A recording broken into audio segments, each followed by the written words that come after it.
ગંભીર મુદ્દા ઉપર વાત કરવાની છે કે આ 4-5 દિવસ હું જોઉં છું કે આ વિસુડ હળમતિયાનું ભેસાણ તાલુકાનું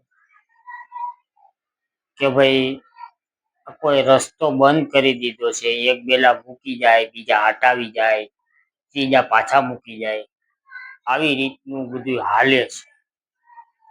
તો અત્યારે મારે એક એ કહેવાનું છે કે અત્યારે સાલું સત્તામાં હોય જે વ્યક્તિ એકબીજાને સંસેડવા કરતા સામસામા બેહાડી અને બંનેનું શું પ્રોબ્લેમ છે એ પેલા સાંભળો, સમજો, ત્યાર પછી લોકોનું સમાધાન કરો. રસ્તો જો બજાર હોય તો રસ્તો કોઈનાથી બંધ થતો નથી, બરાબર?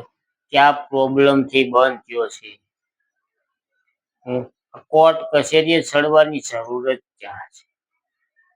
આ તો તમે તો બધા ધડબડાટી ઉપાડી છે હમણાં.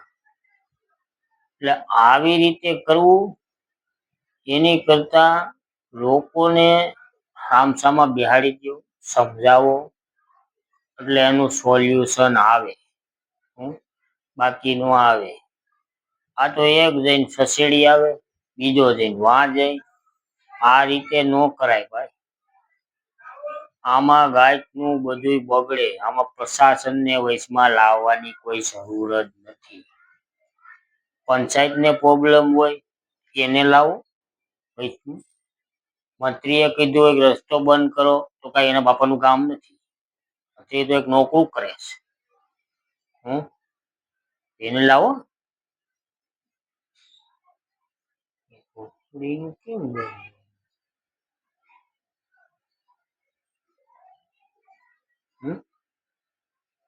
તો આ રીતે બધું બંધ થતું જતું હોય, બરાબર છે?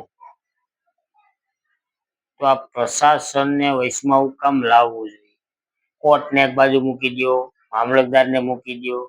તમે જે પ્રોબ્લેમ હોય એનું સોલ્યુશન સામે બિહાડીને કરી દો. એને ઠેકાણે ભેગા કરો. આ તો હું 5 દિવસ ત્યાં જોઉં છું.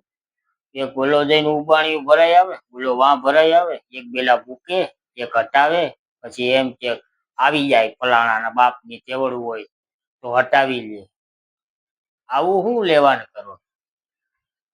તમે જે સત્તામાં હોય ખોટા રીતે પ્રજાને કોઈ સસેડવાનું કામ બંધ કરો, શાંતિથી પતાવો, બધું પતી જાય. શું લેવાનું ન પતે? તમને જનતાએ બધાએ છૂટાવ્યા છે, પ્રતિનિધિ છે, તો તમે આ કાર્ય કેમ ન કરી શકો? કાયદાની કોઈ જરૂર નથી.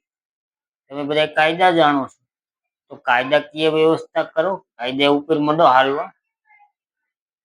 સરકાર આમી છે, પંચાયત છે, બધા હટી જાય. પેલા તો આ જેને પ્રોબ્લેમ હોય આમાં બિહાડો, ઈ કરો ને, શાંતિથી પતાવો. આ વસ્તુ શું લેવા?